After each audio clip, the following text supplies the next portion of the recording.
Trump has used his powers for good, finally, but has he gone far enough? What's in the news with stories on healthcare rationing in the UK, Officer Payne is fired, TSA security theater, FDA condom regulations, bump stock ban coming, and the NYPD needs IT help, and a Statists Gonna State segment on real slavery happening in America today. This episode is brought to you by Tom Wood's Liberty Classroom, helping you to become a smarter and more informed libertarian than ever before for just 24 cents a day. Welcome to the Lava Flow, channeling the flow of information to the libertarian, anarcho-capitalist, voluntarist, and agorist community. Find us at thelavaflow.com. Here's your host, Roger Paxton.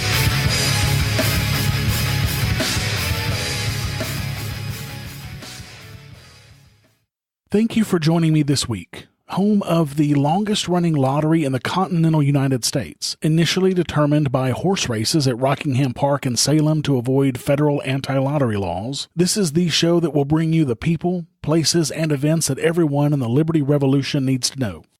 You can catch me on Twitter at the Lava Flow Pod. This is episode 73. Healthcare changes, and it's Tuesday, October 24th, 2017, when there have already been more than 969 people killed by police this year, and the United States debt clock shows us at $20,425,957,000,000 in debt. What's wrestling my jimmies this week? You're about to find out. Let's do it to it. Love him or hate him, Trump is not a libertarian at all, and he never will be, no matter how many libertarians supported him. However, even presidents like Bush, Obama, and Trump can accidentally do things that are good for the free market and for people. Such is the case with Trump on healthcare. Trump has signed an executive order last week making some major and sweeping changes to healthcare in this country. Apparently, he took lessons from Obama on how to dictate healthcare through executive order, but at least Trump's order is better for the free market. Let's talk about what this executive order actually does and see what those implications are for you and me. Trump is directing the Labor Department to study how to make it easier for small businesses and possibly even individuals to collectively buy health insurance through association health plans. Small employers may be able to expand their ability to offer small group coverage across state lines even, providing them with a broader range of policies at much lower rates. Competition is good, and this opens up competition plain and simple. It also allows smaller organizations that are the most impacted by Obamacare mandates to collectively negotiate prices as if they were larger companies and presumably get lower rates. This is, in my opinion, a step in the right direction. The executive order will also allow more consumers to purchase short-term health insurance plans. It directs agencies to lengthen the coverage of these policies and permit renewals. They were originally designed to insure people for several months while they were between jobs or going through other transitions.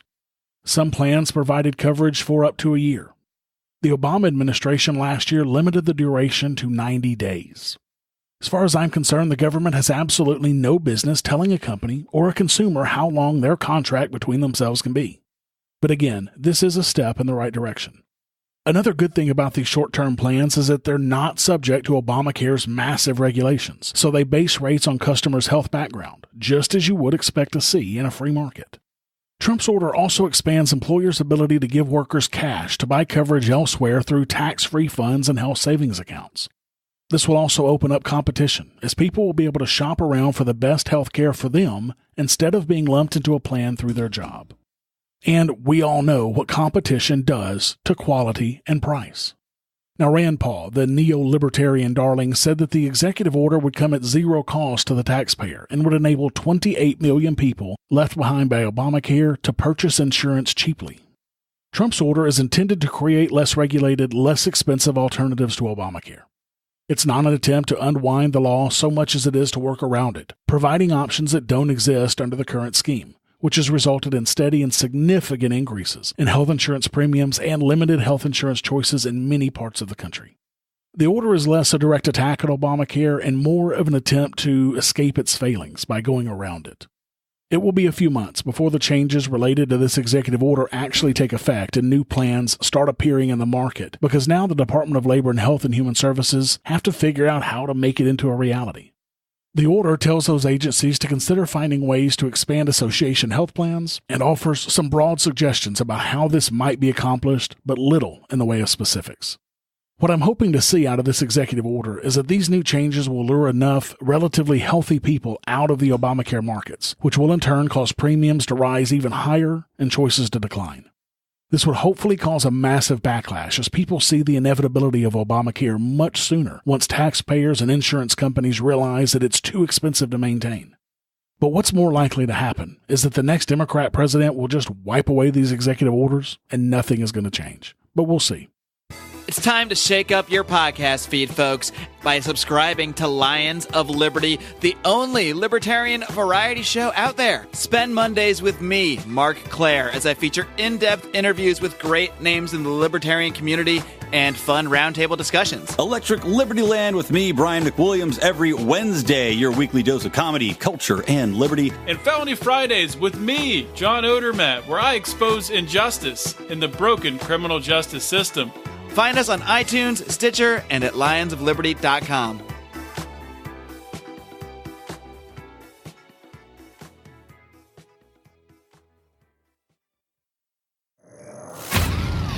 What's in the news? The news you need to know from a libertarian perspective. In speaking of healthcare news, to save money, the UK single-payer National Health Service recently announced it will ban obese people from many surgeries for up to a year. Such rationing is apparently standard in single-payer healthcare systems. Known as lifestyle rationing, the new British policy debunks the myth that single-payer systems deliver truly universal healthcare. The rule applies to patients with a body mass index of 30 or higher.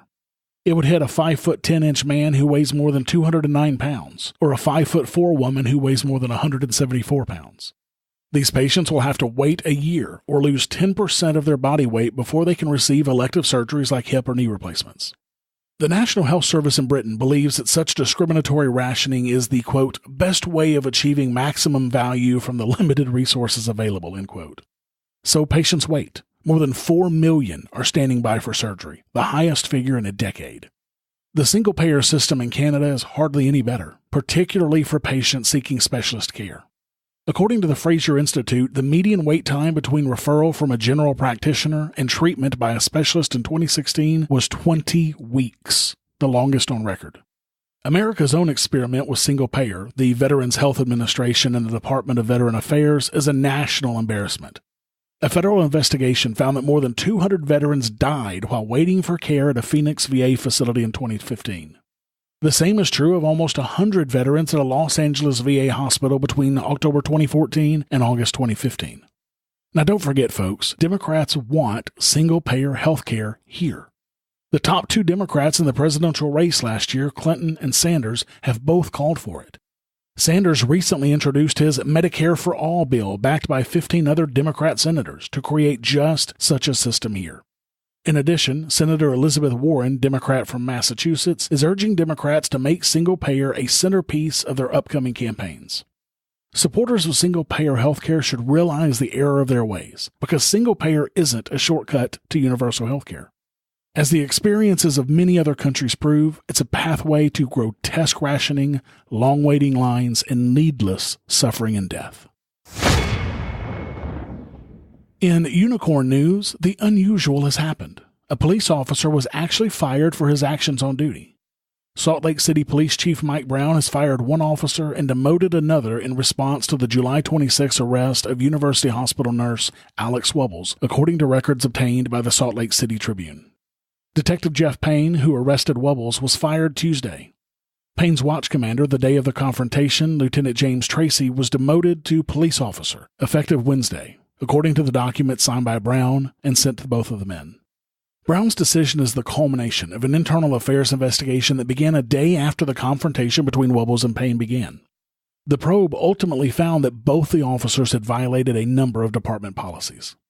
Chief Brown wrote to Payne, quote, "In examining your conduct, I am deeply troubled by your lack of sound professional judgment and your discourteous, disrespectful, and unwarranted behavior, which unnecessarily escalated a situation that could and should have been resolved in a manner far different from the course of action you chose to pursue," end quote. Brown was similarly critical of Tracy, saying his lack of judgment and leadership was unacceptable, and, quote, "As a result, I no longer believe you could retain a leadership position in this department," end quote. Payne's attorney, Greg Skordas, said Tuesday evening that he was disappointed with Brown's decision and that his client wanted to appeal. Skordas said, quote, "I'm really frustrated by the way this case has been processed. I do think that Salt Lake City did a fair job of doing the investigation, and I think that their findings are, by and large, accurate. But I think the chief reacted to a lot of public pressure and scrutiny in making a decision that doesn't fit the conduct," end quote. And this is what it's going to take, folks. Public pressure that doesn't let up. And the balls of this attorney to think that it's bad for a public servant, the chief here, to react to public pressure from the people that he supposedly works for.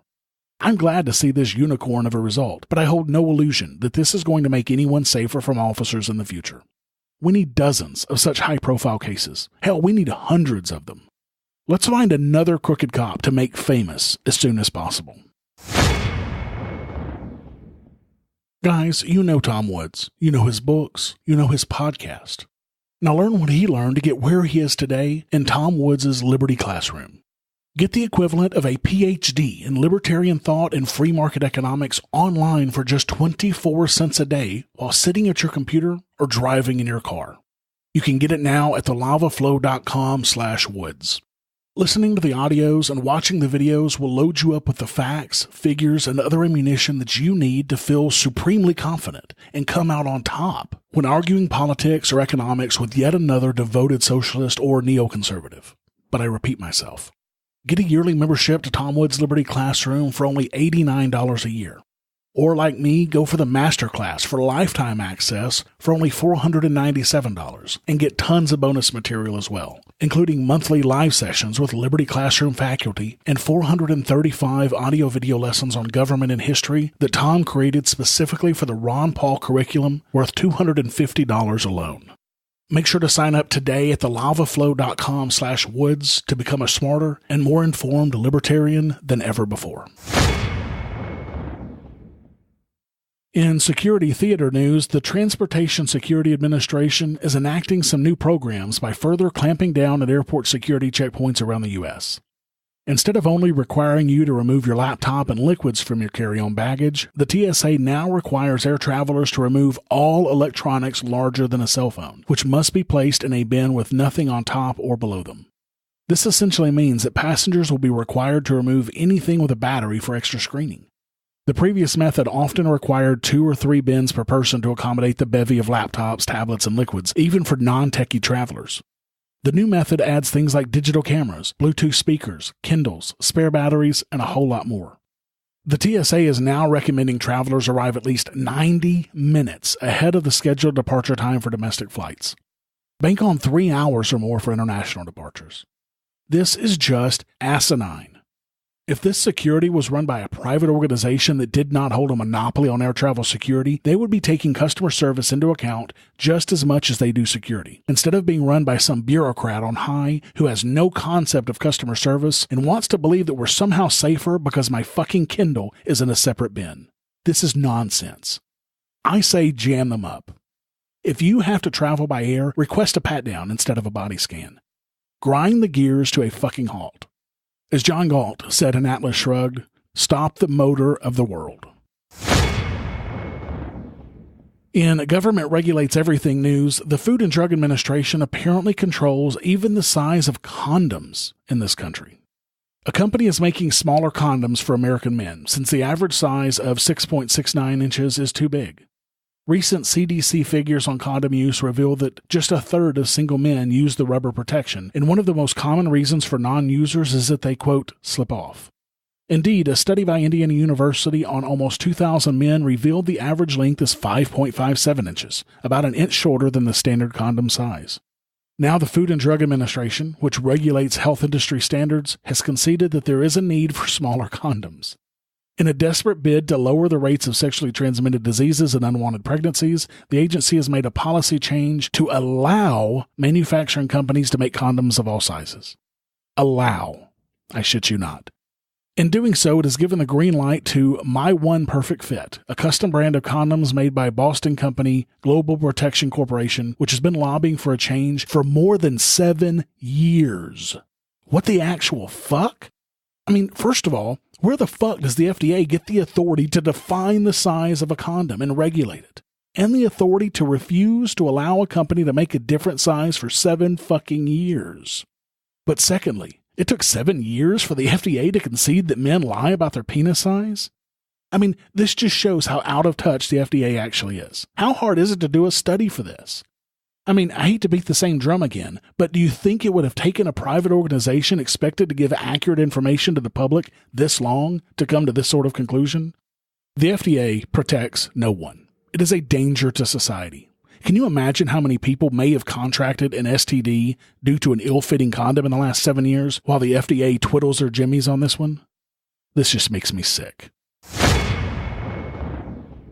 Don't forget that I'm running a new contest through the month of October. I have a new email list set up where I can communicate with you guys about new episodes, new bonus content, share anything with you guys, or just anything else I could think of.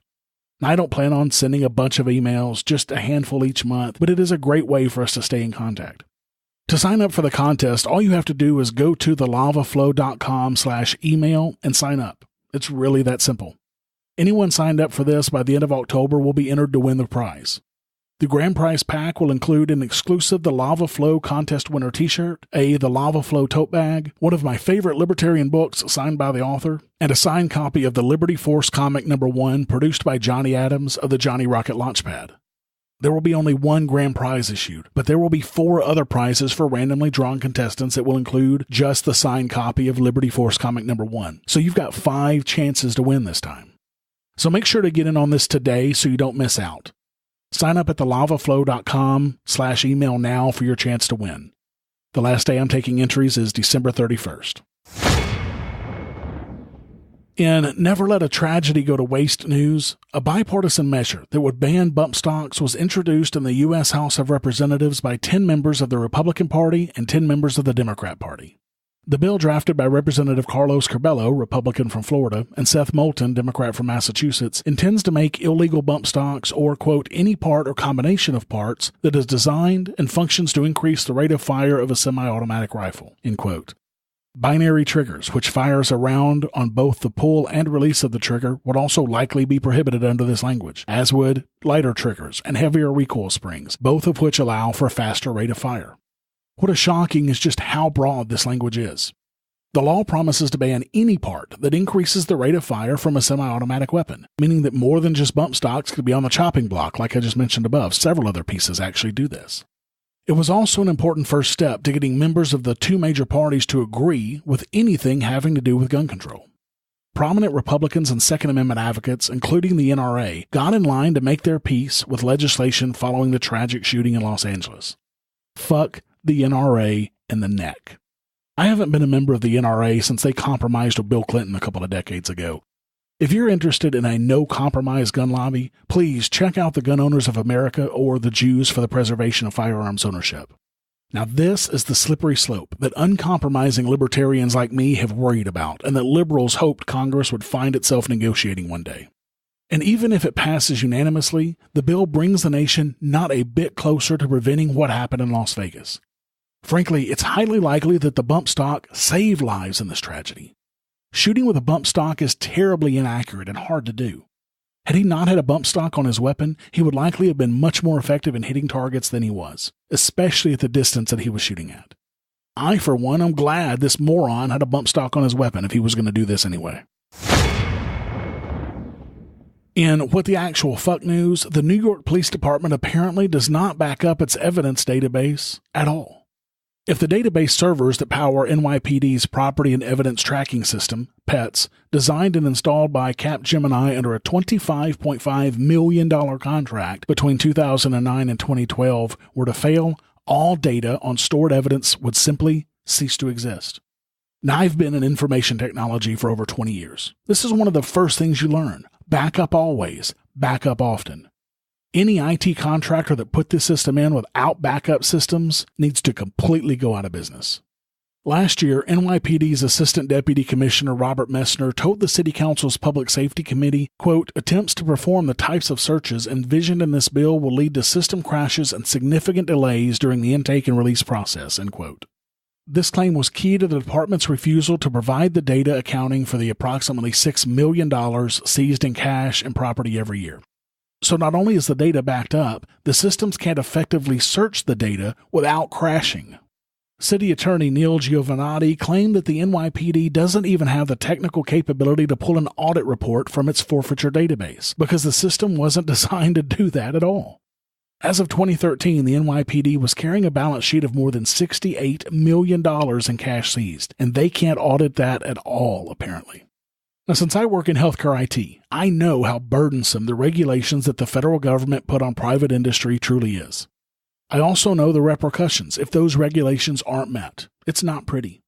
Yet, apparently in New York anyway, they can't even get the government to follow basic and simple procedures to protect their data and to be able to use their data. And, I want to apologize to you guys for my lack of spurts the last couple of weeks. My home has been invaded by guests back to back for weeks now, but I will be getting back to normal soon. Between my in-laws and my parents visiting, I've been swamped here, but thank you for your patience. Be on the lookout for a spurt with updates on Catalan later this week. Have you subscribed to the Lava Flow on iTunes or any mobile device yet? Then what's wrong with you? Go to thelavaflow.com/subscribe so you don't miss a minute of the show. And while you're subscribing, make sure to leave me a 5-star rating and review the show to help others find our podcast. thelavaflow.com/subscribe.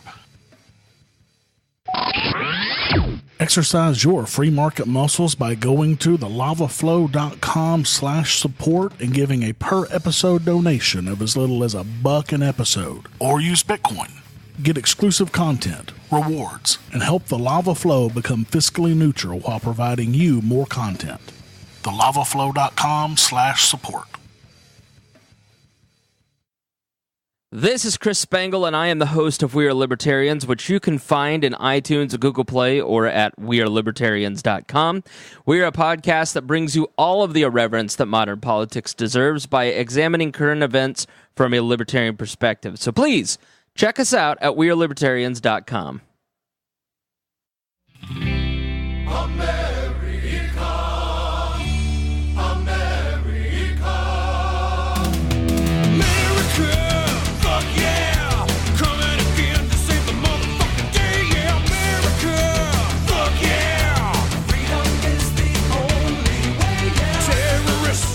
Statists Gonna State. Judges around the country are sentencing defendants to slavery instead of prison under the guise of rehab. And they're getting away with it, even though slavery is supposedly still illegal in this country thanks to corruption, cronyism, and politics. Across the country, judges increasingly are sending defendants to rehab instead of prison or jail. These diversion courts have become the bedrock of criminal justice reform, aiming to transform lives and ease overcrowded prisons. But in the rush to spare people from prison, some judges are steering defendants into rehabs that are little more than lucrative work camps for private industry, an investigation by Reveal from the Center for Investigative Reporting has found. The programs promise freedom from addiction. Instead, they've turned thousands of men and women into indentured servants. The beneficiaries of these programs span the country, from Fortune 500 companies to factories and local businesses. The defendants work at a Coca-Cola bottling plant in Oklahoma, a construction firm in Alabama, a nursing home in North Carolina, and many other places. Perhaps no rehab better exemplifies this allegiance to big business than CARE, Christian Alcoholics and Addicts in Recovery. People call it the Chicken Farm, and it's a rural retreat where defendants stayed for a year, got addiction treatment, and learned to live more productive lives. Most were sent there by courts from across Oklahoma and neighboring states, part of the nationwide push to keep nonviolent offenders out of prison. It was started in 2007 by chicken company executives struggling to find workers. So instead of finding workers, we're just going to make slaves.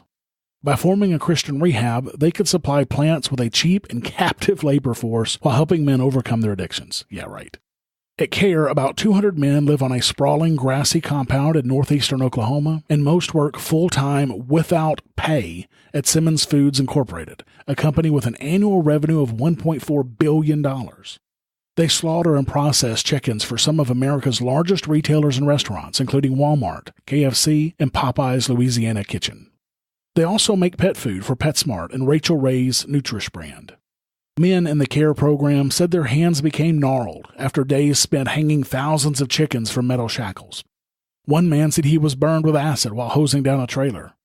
Others were maimed by machines or contracted serious bacterial infections. Those who were hurt and could no longer work were often kicked out of CARE and sent to prison, court records show. Most men worked through the pain, fearing the same fate. Neil Turner, who graduated from CARE in 2015, said, quote, "They work you to death. They work you every single day. It's a work camp. They know people are desperate to get out of jail, and they'll do whatever they can to stay out of prison," end quote. The men were also forced to provide free labor for CARE's founders, family, and friends. A group of men said they helped remodel the Wilkersons' master bedroom. Another said he helped one of their daughters pack boxes and move. Still others worked on an egg farm owned by the Wilkersons' other daughter. What does CARE have to say about this? Jim Lovell, the organization's vice president of program management, said, quote, "If working 40 hours a week is a slave camp, then all of America is a slave camp." I guess he missed the part that people not in the CARE program actually get a fucking paycheck for those 40 hours of work. And CARE is expecting even more slaves. They're planning their 4th dormitory for slaves, and this one will be the biggest dorm yet. Now please, someone explain to me how this is any different from a plantation in the South before the Civil War. Our rulers are shifting the law, or ignoring the law, or both, just to benefit their friends in the private sector at the expense of you and I. This is one of the most disgusting abuses of government power that I've ever seen. This article from Reveal News is horrific in its detail of abuses that happened to dozens of participants in the CARE program. It's a super long article, but I highly recommend that you read it if you can. There's a link to the article in the show notes to this episode at thelavaflow.com/73. Thank you for listening to the show this week. As always, I need to thank my favorite director, Jessica, for her help with the show. For the show notes to this episode, where I put links and other information that's been on this show, go to thelavaflow.com/73. Now, this is crazy, guys. I have 5 new supporters of the show this week. Brian S. and Kelly M. both pledged $1 per episode through Patreon. Thanks so much, Brian and Kelly. Every single dollar counts. Stephanie P. and Jason Elm both pledged $2.50 per episode through Patreon. Thanks, Stephanie and Jason. You guys rock. And finally, Phil S. pledged a huge $5 per episode through Patreon. Awesome. Phil, thanks so much, and I really hope I get to see you at PorkFest next year. Thanks to Brian, Kelly, Stephanie, Jason, Phil, and all of my other awesome supporters, I am at, wait for it, $241 per episode, or 96.4% of the way towards my next goal of $250.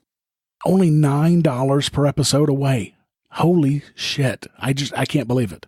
You know, when I hit this next goal, I will be bringing you a full episode of The Lava Flow every single week instead of every other week. I know you want more content from me, and I want to give it to you. So add your pledge today to help me bring you twice the Lava Flow that you're getting already today. If you want more of the Lava Flow, exercise your free market muscles by going to thelavaflow.com/support and giving a per episode donation of as little as $1 an episode using Federal Reserve notes through Patreon or Bitcoin through Coinbase. I want to be able to bring you more content soon, so make sure to add your donation today to help make that happen sooner. I also want to thank Mike for sending me $5 in Bitcoin in a single donation. Thanks, Mike. And finally, Charlie signed up for Coinbase at my affiliate link at thelavaflow.com/Coinbase and bought at least $100 worth of Bitcoin. For that, he and I both got a free $10 in Bitcoin. You can get your free $10 too by going to thelavaflow.com/Coinbase and buying your Bitcoin using that affiliate link. Thanks, Charlie. And I also have a new Apple Podcast review this week. If It TCU said, 100% libertarian. If you want an unwavering opinion from a libertarian perspective on current events, then this is the podcast for you. A complete 180 from those ding-dongs at We Are Libertarians. Oh, thank you so much, TCU. I'm sure Chris Spangle, who is a supporter of this show, is going to love hearing that one. If you have a minute, please go to thelavaflow.com/Apple and leave me a rating and a review. All the cool kids are doing it. Thank you to everyone who has left me a rating and a review so far. You guys are the best. To all of you who haven't, can you guys please help me out and go leave a review for me? Go to thelavaflow.com/Apple to do that now. Until next time, keep striking the root.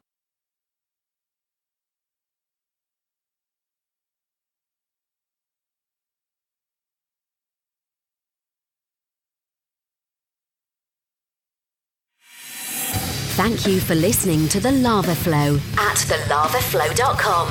Don't miss an episode. Subscribe now at thelavaflow.com/subscribe.